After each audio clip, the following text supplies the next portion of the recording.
முழுவதும் நோன்பிருந்து காலையிலிருந்து தொடங்கி சூரியன் அஸ்தமானமாகக்கூடிய வரைக்கும் எதையும் உண்ணாமல் பருகாமல் தாகித்திருந்து இறைவனை வணங்கி நிறைவேற்றக்கூடிய கடமை நோன்பு. 30 நாட்கள் நோன்பு இருந்த பிறகு அதற்கு அடுத்த தினத்திலே கொண்டாடப்படக்கூடியதுதான் இந்த ஈகை திருநாள்.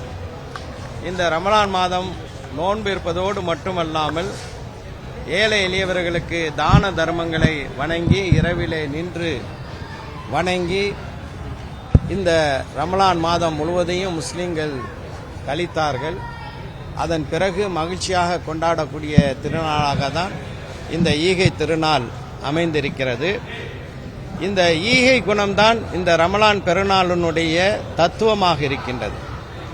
ஆண்டு முழுவதும் இந்த ரமலான் மாதத்தில் எடுத்த பயிற்சியை முஸ்லிம்கள் பின்பற்ற வேண்டும் என்பது அவசியமாக இருக்கின்றது.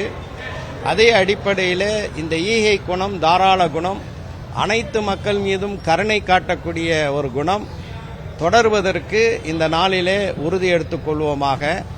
உலகின் பல்வேறு பாகங்களிலே குறிப்பாக பாலஸ்தீனத்தில் அவதியுறக்கூடிய மக்களுடைய துயரங்கள் நீங்கவும், அதேபோல நம்முடைய நாட்டிலே ஒரு தேர்தல் திருவிழா நடைபெறவிருக்கிறது.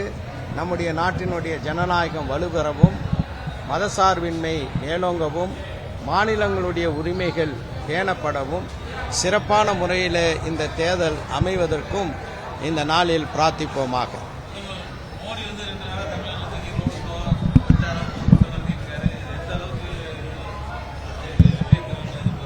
தமிழ்நாட்டினுடைய நிலைமை அவரை மிகவும் கலக்கமடைய வைத்திருக்கிறது.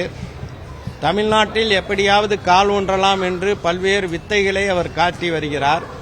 அதில் ஒன்றுதான் கச்சத்தீவு. கச்சத்தீவு என்ற அஸ்திரம் பாஜகவுக்கு பலன் கொடுக்கவில்லை. பாஜகவும் மோடியும் கச்சத்தீவை பற்றி சொல்லக்கூடிய கருத்துக்களை மக்கள் ஏற்கவில்லை. இந்த நிலையில எப்படியாவது தமிழ்நாட்டிலே கால் ஊன்றலாம் என்று சுற்றி சுற்றி வருகிறார். ஆனால் எத்தனை முறை வந்தாலும் தேர்தல் முடிவடைப்பதற்கு முன்பு அநேகமாக தமிழ்நாட்டுக்கு தினமும் அவர் வந்தாலும் கூட ஆச்சரியப்படுவதில்லை. ஆனால் நிச்சயமாக தமிழ்நாட்டில் புதுச்சேரியில் 40 தொகுதிகளிலும் தமிழ்நாட்டில் திராவிட முன்னேற்ற கழகத்தின் தலைமையிலான இந்தியா கூட்டணி அமோகமாக வெற்றி பெறும். வட இந்தியாவிலும் மோடிக்கு எதிரான ஒரு பெரிய அலைதான் வீசிக்கொண்டிருக்கிறது. நிச்சயமாக ஒரு ஆட்சி மாற்றம் மக்கள் விரும்புகிறார்கள். இந்தியா கூட்டணி வெற்றி பெற்று ஆட்சி அமைக்கும் என்பதுதான் இப்போது அனைவரும் பேசக்கூடிய செய்தியாக அமைந்திருக்கிறது.